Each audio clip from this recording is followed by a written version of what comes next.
is going to be number 2 in my Myth Bust Monday Quarantine Edition series, and today we're going to be talking all about fasted cardio. Whether you believe fasted cardio is a myth or whether you swear by it as the absolute best way to burn fat, I'm going to dive into the science behind fasted cardio, give you my personal opinion, but first I'm going to put myself through it myself.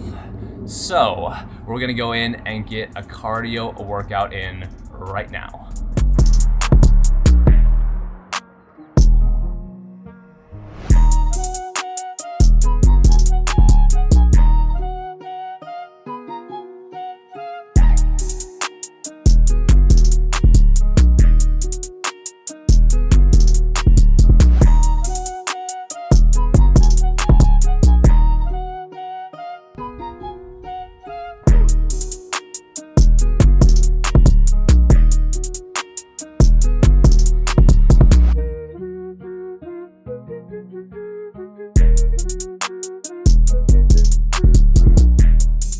By the way, I just happened to finish my sprints right next to this absolutely incredible greenhouse.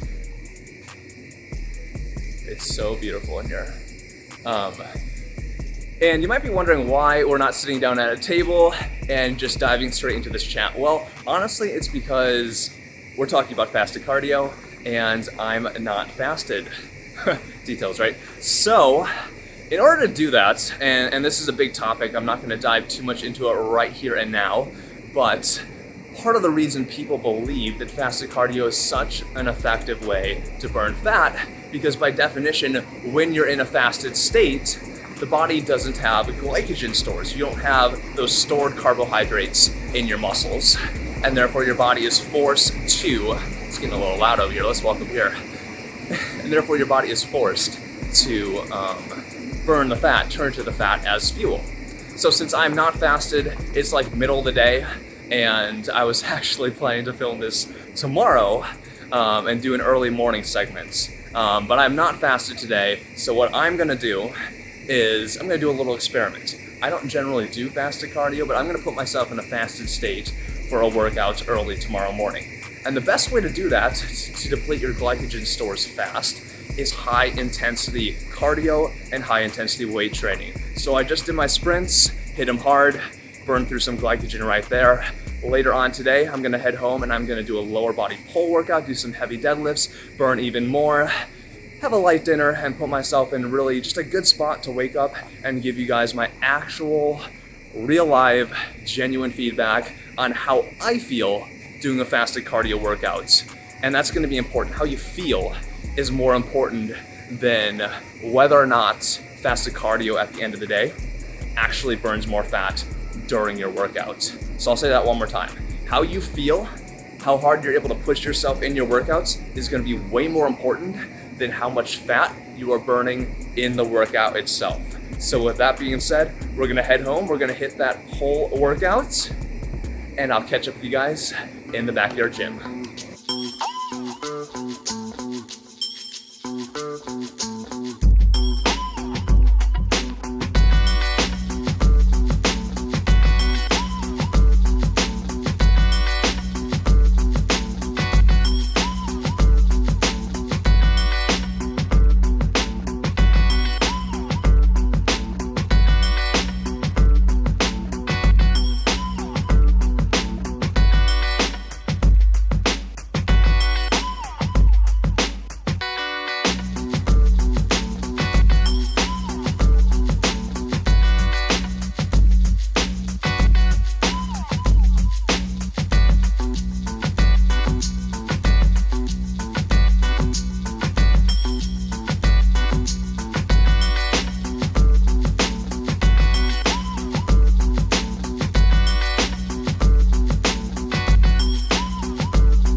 morning, you guys. It is officially the day after, about 8 a.m., and I'm out for just a morning walk.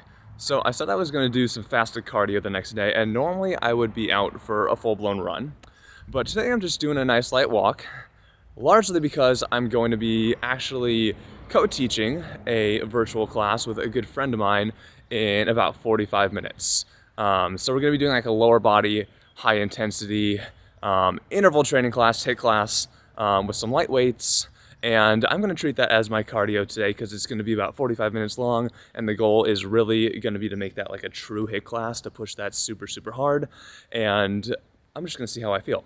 So like I said, fasting today. I ate my last meal at about, I think about 8 p.m. last night. So I'm going on a little bit more than 12 hours.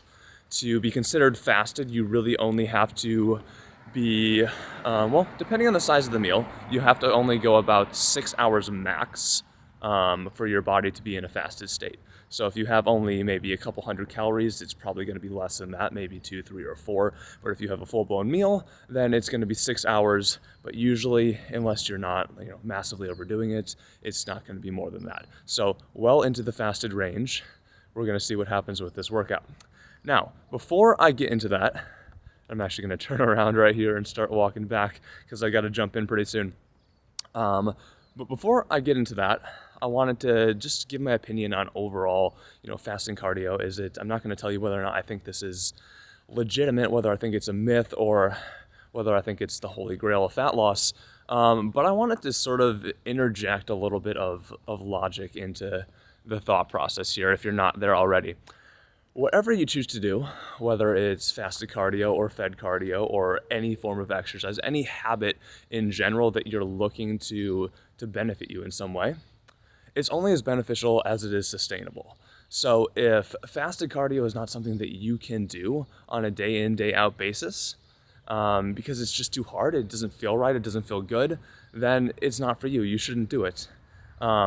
Even if studies show that fasted cardio is immensely more beneficial for fat loss than fed cardio, and I'm not saying they do. We're going to talk about that later. If it still made you feel really bad and you couldn't do it consistently, it wouldn't be for you. So before I jump into this workout, that's really what I want you to think about before we talk about this further is this something that I'm going to be able to do consistently? If you can answer that now as no, then it's not going to be a good option for you. So with that being said, we'll get into the science later, but first we're going to hit this workout. So I will catch up with you guys inside on IG Live.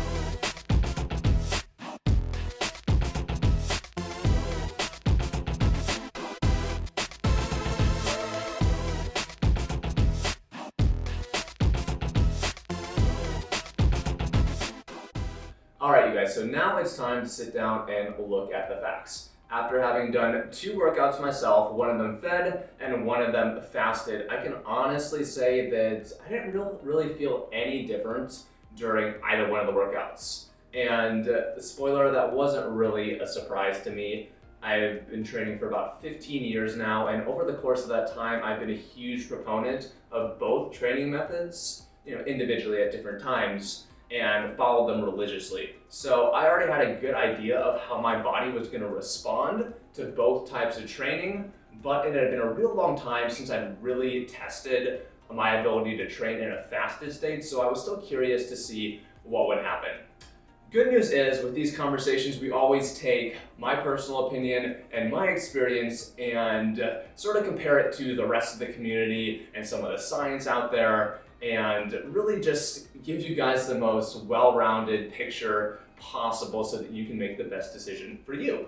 So we're going to go ahead and look at the science behind this and maybe some more recent evidence that has come to light since I was training like this back in the day. So diving right in, let's talk about why this is even a conversation. What is the thinking, the logic behind why fasted cardio might be better for fat loss? Well, there's really 2 main reasons. The thinking is that if the body's fasted, you're going to have low levels of insulin due to low levels of blood sugar in the body, and you're going to have low levels of stored energy in the form of carbohydrates, what we call muscle glycogen, in the muscles. So when you perform physical activity, when you perform exercise, your body is not going to have those stores of energy to draw on, and is going to have to turn to stored body fat.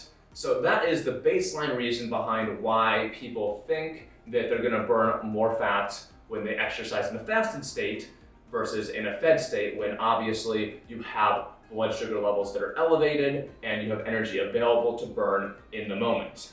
Now, all of that makes sense at a surface level, but we really do have to take a deeper dive look to see if this is really the case. And when approaching this, again, for the first time in about 10 years, I had two main questions. Number one was, do I really burn more fat during exercise itself if I go in a fasted state?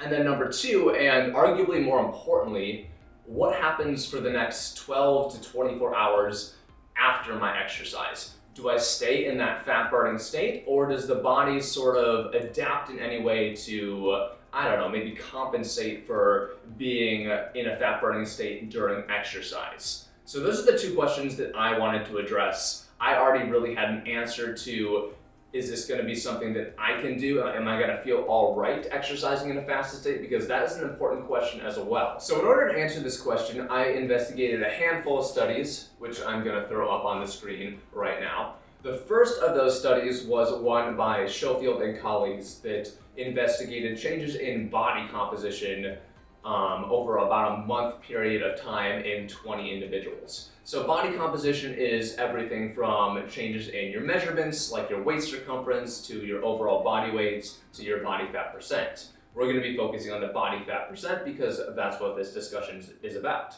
So what they did is they split those 20 into two groups of 10. One group was going to be the fasted group, one group was going to be the fed group. Now they had both groups on a calorie restricted diet, so their diet was the same in overall calories, but it was one that was below their maintenance level, so they should be losing weight. And both groups also performed moderate intensity cardio 3 times a week for those 4 weeks.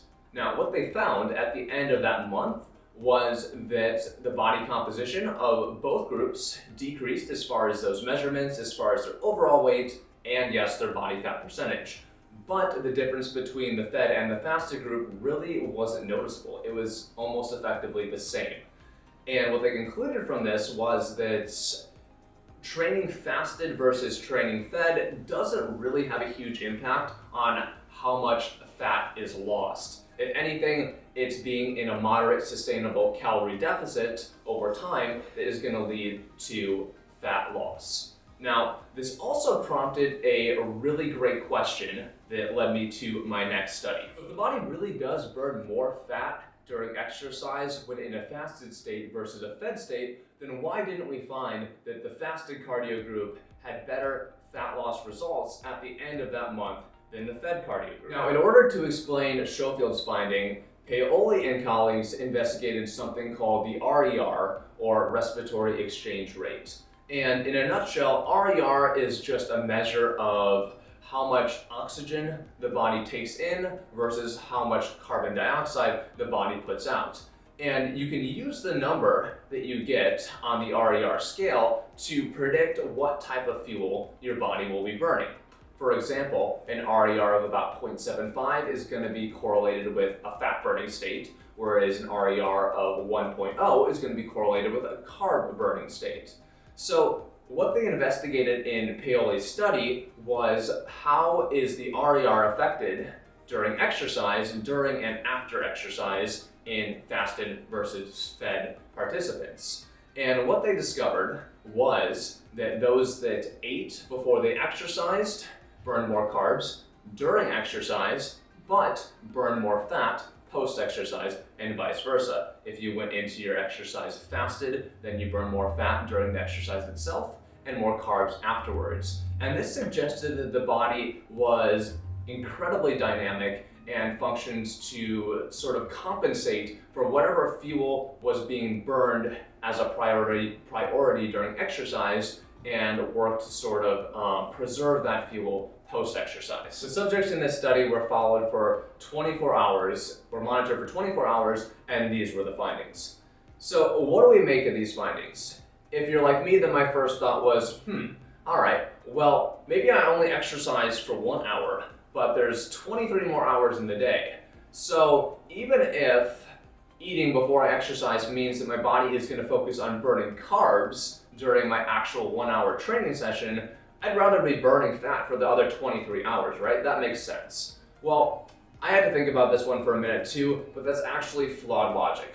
At the end of the day, regardless of whether or not your body is burning fat for the majority of your waking hours, and in reality most of us actually are, if you don't end your day in a calorie deficit, if you aren't eating under the maintenance level of calories required to sustain your weight, you still won't have lost any weight or any body fat by the end of the day. It won't really matter that your body is prioritizing fat burning if your calories aren't low enough.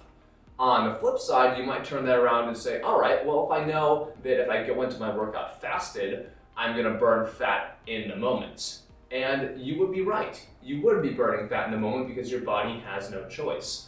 But I'd encourage you to ask yourself, am I really giving 100% of my effort? Is it the best 1 hour training session that I can do? Or is the fact that I'm not fueling my body appropriately holding me back? Because at the end of the day, you want to increase the amount of calories you expend in a 24-hour period, and you're going to limit that if you're half-assing your workouts. So I would encourage all of you to find sort of the happy medium. Decide whether you're going to train fasted versus fed based on preference. How do you feel going into your training sessions? Pick whichever method allows you to give your all in the gym, and then maintain a sustainable calorie deficit that works for you, that you're going to be able to continue day in and day out, and you will see you move ever closer to your fat loss goals. The question of fasted versus fed is really that simple. It's all down to preference. Don't worry about the science. I worried about it for you. Basically, it all amounts to, we don't really know, do what works for you. As always, you guys, thanks so much for watching the video. If you like the video, please like and subscribe, leave a comment down below, and let me know if there's anything else you'd like to hear me cover in future videos. Until then, I'll catch you in the next one.